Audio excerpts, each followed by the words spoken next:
Okay, bismillahirrahmanirrahim. Assalamualaikum warahmatullahi wabarakatuh dan selamat pagi. Pada hari ini, kami ahli Parlimen Perikatan Nasional akan membuat sidang media untuk menjawab beberapa tuhmahan, tuduhan dan isu-isu berbangkit yang berlegar sekitar isu 3R. Jadi saya nak mulakan dulu berhubung dengan isu semalam. Demonstrasi aman di Dataran Merdeka melibatkan isu 3R yang berlaku di sana. Difahamkan oleh ramai yang hadir dalam laporan berita dalam ketika mana semalam berlaku demonstrasi menentang kezaliman Israel dan Zionis, ada juru cakap daripada penganjur, difahamkan Dr. Musa Nordin, ya, beliau ini merupakan seorang pro Pakatan Harapan. Bukti banyak dalam media sosial berkenaan pro Pakatan Harapan yang mendakwa yang menghalang para demonstran semalam untuk bertakbir dan mengecam Benjamin Netanyahu. Jadi beliau kata antara yang dilaporkan oleh media ialah we made an official statement that it is for multiracial and multi-religious community. We want everyone to be involved in the chant. So if you chant the takbir, then you are isolating the non-Muslim in the crowd. Those who chanting the takbir are people who can be quite conservative and extremist. Ini 3R. Ini menuduh siapa yang bertakbir, melaungkan takbir sebagai ekstremis. I think they come from a background of conservatism. It's perceived as being all about Muslim and the Jewish community. Saya nak maklum pada rakan-rakan media, saya belajar di London 2-3 tahun lepas. Dan saya pun terlibat dalam demonstrasi aman Palestin ketika itu. Tak ada masalah bertakbir dengan golongan Marxis, golongan sosialis. Tidak ada apa-apa isu. Orang kata boleh mengundang fitnah ataupun meluka ke hati mereka. Tapi kenapa semalam para demonstran dihalang untuk bertakbir? Dan menteri ada semalam. Menteri komunikasi ada semalam. Ya, dan anak dan penasihat kepada Perdana Menteri pun ada. Anak Perdana Menteri sendiri. Jadi kenapa hal ini dibiarkan? Dan tidak dibangkitkan dalam jawapan 3R yang dijawab oleh Menteri Dalam Negeri tadi. Jadi ini yang kami nak persoalkan double standard. Jadi selebihnya saya kasih kepada ahli parlimen lain untuk mengupas pelbagai isu yang dibincangkan tadi. Silakan, Pak Ustaz. Terima kasih. Saya nak menyambung daripada sahabat saya YB Macang sebut. Kita pun pelik kenapa dalam negara kita yang meletakkan Islam sebagai agama persekutuan tak boleh lagi bertakbir. Kalau nak takbir pun tak boleh, nak semayang macam mana? Takkan nak semayang tak boleh sebut takbir, tak sah lah semayang tu. Jadi itu benda yang pelik lah yang berlaku. Dan kita nak maklumkan juga Pemuda PAS akan menganjurkan satu lagi himpunan membantah Israel ini pada hari Sabtu di hadapan Kedutaan Amerika Syarikat. Maklumat lanjut akan kita beri. Dan himpunan tu kita boleh takbir. Himpunan tu boleh takbir, boleh sebut perkataan Yahudi dan boleh mengecam tindakan Zionis. Kita tak ada apa-apa larangan-larangan nak guna perkataan yang mana yang boleh, yang mana yang tak boleh. Menunjukkan kemarahan kepada Israel ini mestilah dengan membawa kepada asas akidah. Asas akidah tu tentulah beriman kepada Allah. Tentulah kena sebut nama Allah. Himpunan itu dibuat kerana Allah yang mengarahkan umat Islam buat begitu. Mempertahankan Islam, mempertahan bangsa, mempertahan tanah, mempertahan maruah. Jadi kita amat kesal dan pelik kenapa tak boleh disebut takbir ataupun Allahu Akbar itu. Kemudian tadi disebut dalam jawapan Menteri Dalam Negeri di Parlimen tentang isu 3R. Dibawa kenyataan-kenyataan, kesemua contoh-contoh yang dibawa itu daripada pemimpin Perikatan Nasional. Kita juga heran kenapa dia tak sebut kenyataan-kenyataan daripada pemimpin PHBN yang juga menyentuh 3R. Kenyataan ahli Parlimen Bagan misalnya, yang mendakwa kalau Perikatan Nasional diberi peluang memerintah Pulau Pinang, kuil akan dirobohkan. Dia sebut dia nafi kenyataan itu. Tapi apa tindakan pihak berkuasa? Kenapa tak disebut dalam contoh tadi? Ini satu contoh double standard. Hanya salah itu diletakkan kepada PN, pembangkang, tapi melibatkan PHBN tidak disentuh. Iswardi Morni misalnya, seorang aktivis PKR, terang-terang menghina Duli Maha Mulia Tuanku Yang di-Pertuan Agong. Dalam satu video yang dia ketuk tu, dia kata, "Tuanku, bangun tuanku, tuanku." Dan dia, apa tindakan yang dia ambil kepada dia? PKR pula naikkan pangkat dia kepada Setiausaha Kerja Biro Komunikasi ke apa, kalau tak silap. Penerangan. Jadi kalau orang yang hina tuanku dalam parti dinaikkan pangkat, maknanya adakah parti bersetuju dengan tindakan menghina tuanku tu? Itu persoalan yang kita tanya. Kemudian ada satu artikel lagi daripada Utusan Malaysia 27 Ogos. Seorang pemimpin wanita amanah mengatakan PAS dikuasai pemimpin berjiwa takfiri selepas Nek Aziz meninggal dunia. Dia menyebut perkataan takfiri, mengatakan PAS dipimpin oleh pemimpin berjiwa takfiri. Apa tindakan ke atas dia? Kita sebut perkataan kafir dalam Dewan Rakyat. Kenapa tak boleh?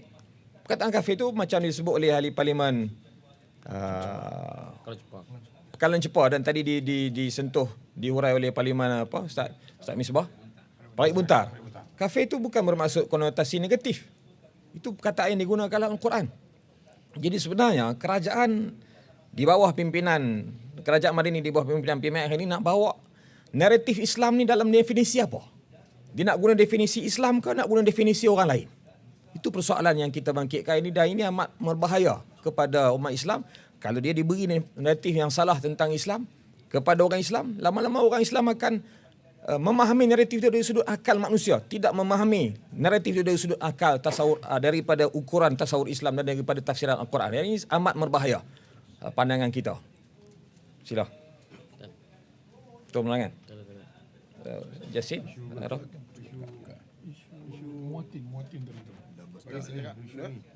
Sila Arah. Assalamualaikum warahmatullahi wabarakatuh. Selamat pagi, very good morning. Yang pertama sekali saya heran kenapa sidang akhbar ni dibuat di bawah, kenapa tak buat di atas? Kenapa tak buat di atas? Ini adalah sesuatu yang tidak adil, ya. Saya akan bawa di bawah 18.1. Kenapa dipersusahkan? Sebab ini bukan saja pemberita yang susah, kami juga susah kerana terpaksa bergerak di jarak yang jauh, padahal kami perlu menyertai persidangan parlimen. Jadi perubahan tempat ni kadang-kadang dibuat banyak kali. Bila mood bagus, naik ke atas. Mood tak bagus, turun ke bawah. Jadi ini adalah sesuatu yang tidak wajar berlaku. Pada pandangan saya, patutnya dibuat di atas dan pemberita kononnya mingle around dengan ahli parlimen. Itu kerja pemberita. Dan kerja ahli parlimen bagi maklumat. Kalau tidak dia nak berita apa, dia pun cari makan sebagai pemberita. Kita juga ahli parlimen, rakyat perlu mendengar suara kita. Jadi ketidakadilan ini akan diperbetulkan dalam usul yang saya akan bawa besok di bawah 18.1. Yang nombor 2, tadi yang Menteri Dalam Negeri sebut 3R. 3R tahun depan baru nak tahun depan ataupun meeting yang bila yang akan diaturkan. Sebab 3R itu dah dalam perlembagaan. Kita tak boleh tafsirkan 3R itu mengikut kehendak kita. Ini perlembagaan, kena pergi mahkamah. Mahkamah yang akan putuskan kalau sekiranya ada apa-apa pertikaian. Kita boleh bawa di bawah kanun kesiasaan. Sebutlah kanun kesiasaan. 3R ni adalah sesuatu yang diambil daripada perlembagaan. Padahal dalam perlembagaan ada lagi satu, iaitu L, language, bahasa. Bahasa juga termasuk bawah isu sensitif. Yang kalau sebut 3R, sebutlah 3R campur L. Jadi kalau ada lagi sebutlah 3R campur L, campur-campur lagi. Ini adalah sesuatu yang tidak wajar dipersembahkan kepada rakyat, yang rakyat pening kepala. Apa dia 3R? Kalau yang lain dalam, kalau sekiranya berhubung dengan raja, ada dalam perlembagaan. Kalau berhubung dengan bangsa dalam perlembagaan, agama dalam perlembagaan, bahasa yang tak disebut juga dalam perlembagaan. Jadi seolah-olahnya tafsiran itu hanya diketahui oleh segelintir orang, sehingga kita nak bercakap pun kita tak tahu ini betul tak betul, melanggar ataupun tidak. Sebab kita, yang kita tahu, kita boleh menyebut apa sahaja asalkan tidak melanggar perlembagaan. Kita sebut bangsa, orang Melayu sebut Melayu, orang Cina sebut Cina, orang India sebut Cina, India. Jadi 3R macam mana? Kita tak menyentuh bangsa lain. Dari segi agama, Ustaz, lakum dinukum waliyadin. Kami tak sentuh agama lain. Kami sentuh agama kami. Kami bercakap sesuatu tu daripada persepsi agama kami. Tapi saya tak dapat penjelasan tadi. Saya rasa jawapan Menteri Dalam Negeri itu biarlah spesifik. Ini sambil menjawab sambil bercakap tajuk lain. Dah tajuk kafir tadi dah selesai, dia ulang balik. Kemudian jawapannya tadi ialah berhubung dengan Kementerian Dalam Negeri. Dia sebut maju sokan untuk negara. Jadi saya dah Kuliah duha ni. dan yang saya pening ni, menteri ni suka kacau kementerian lain. Menteri Komunikasi kacau Menteri Dalam Negeri. Menteri Dalam Negeri sekarang kacau menteri beliau pula. Jadi akhirnya kita jadilah satu kerajaan yang agak kucak karcis sikit. Tak tentu arah. Jadi itu sebab saya mencabar mana-mana menteri kalau boleh ajaklah pergi buat kat Sina sekali-sekala seperti yang mereka buat kepada Syahril itu. Ajaklah kami pula. Walaupun kami di taraf yang agak lekes sikit, cari menteri yang lekeh lah untuk kami, tak ada masalah. Tapi yang paling penting biar sampai di sana, biar rakyat mengetahui bahawa apa yang mereka bercakap itu ulangan cerita yang tidak menggambarkan kenyataan di bawah. Cakap memang hebat tapi di bawah tak berlaku. Di bawah berlaku kucak-kacir. Di bawah harga beras naik. Di bawah duit kita jatuh. Itu di bawah. Jangan pergi pusing tajuk lain. Tajuk yang besar sekarang ni ialah benda ni. Dan sekarang ni Palestin sedang di torture,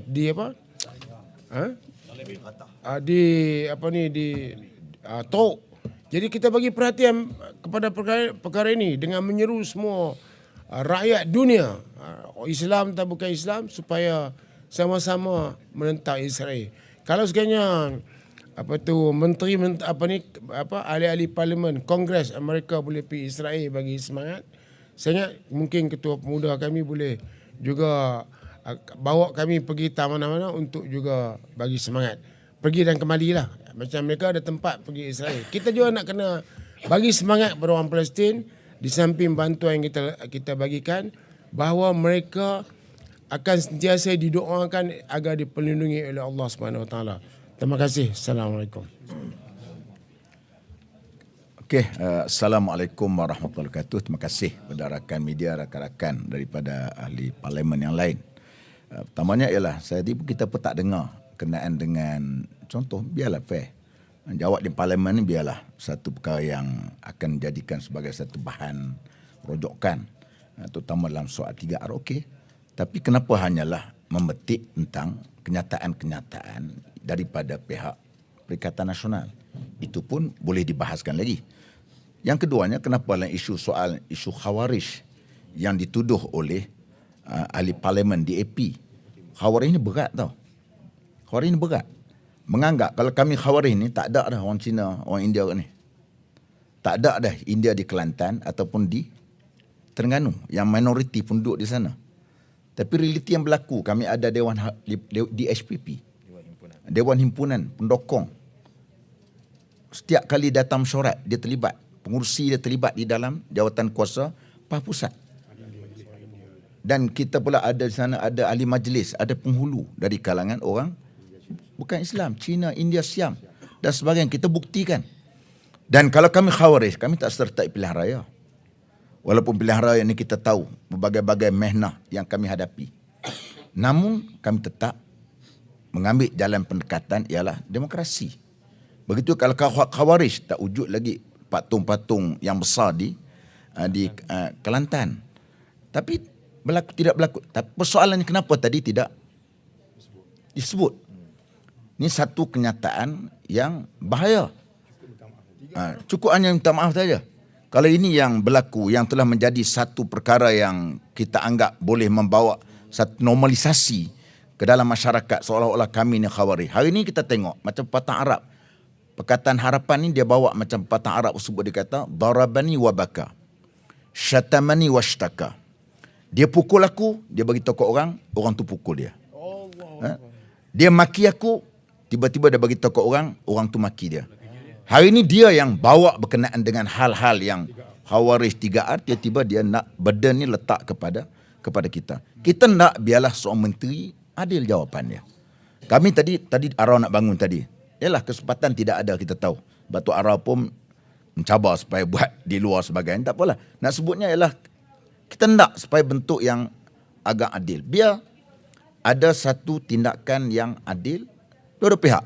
Barulah di sana kita akan dapat wujudnya satu keharmonian yang baik.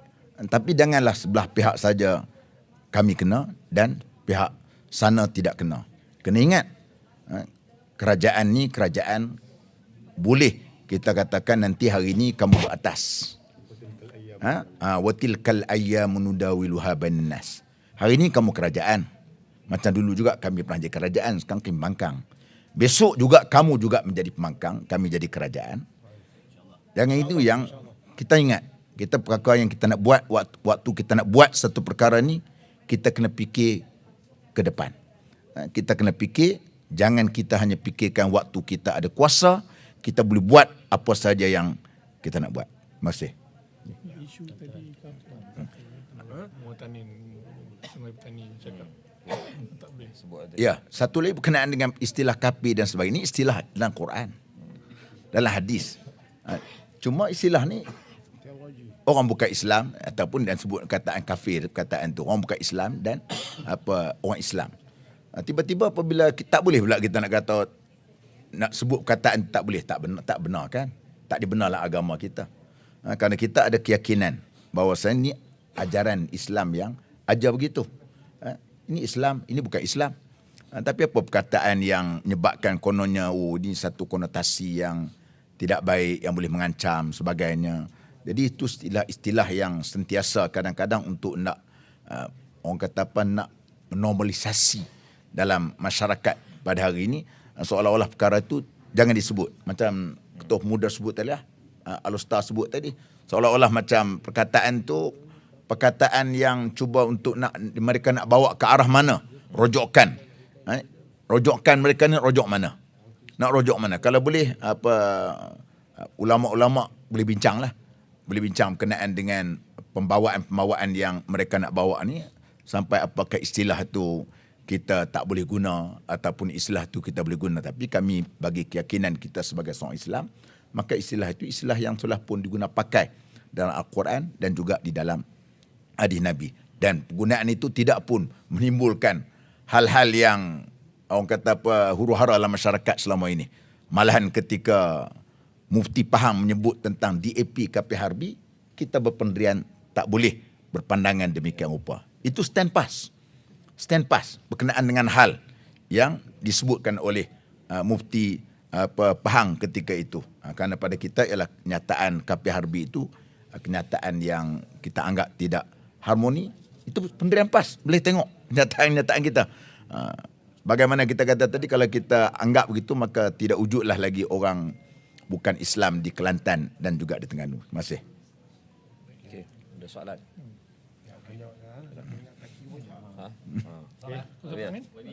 Ketua Muda Negara tidak dibenarkan untuk bertakbir malam dilakukan oleh halangan oleh dosa. Mereka memperlihatkan bahawa sebenarnya tidak mahu menyambutkan himpunan yang dibuat oleh PAS. PAS juga melakukan takbir. Maaf saya tergelak sekejap. Sebabnya minggu lepas kami semua berhimpun. Dalam tu ada DAP, ada PKR, dan malam kita bertakbir. UMNO ada. Jadi kenapa semalam ada exception? Yang hadir itu pula pimpinan tertinggi negara, Menteri Komunikasi, penasihat Perdana Menteri, tapi tidak dibenarkan bertakbir. Atas alasan kononnya mengguruskan dan ekstremis. Dan yang bercakap itu pula penyokong kuat Pakatan Harapan, Dr. Musa Nordin ni. Dan beliau dikecam dalam media sosial. Dikecam beramai-ramai oleh orang yang hadir ke demonstrasi tersebut. Jadi ini tidak tepat nak mengatakan hanya PAS saja boleh bertakbir. Semua orang bertakbir ketika mana demonstrasi. Dan itu menunjukkan kesepakatan kita, solidariti kita terhadap kezaliman Israel. Memanglah kita kena kecam Benjamin Netanyahu. He's a devil in human's disguise. I mean, this is the strongest term I can come out today. And kita akan demo minggu depan. Dan kita akan cakap benda yang lebih tegas. Bukannya 50-50 dalam keadaan meruncing di Gaza seperti mana yang kita dengar. Ucapan-ucapan Perdana Menteri. Kita kecewa. Saya setuju dengan Marang bila dia kata we are not full-hearted dalam mengecam kekejaman yang berlaku di Israel. Okey, soalan. Okey. Baik, terima kasih. Nak tanya pun sensitif, jom. Okey, terima kasih. Okey, terima kasih.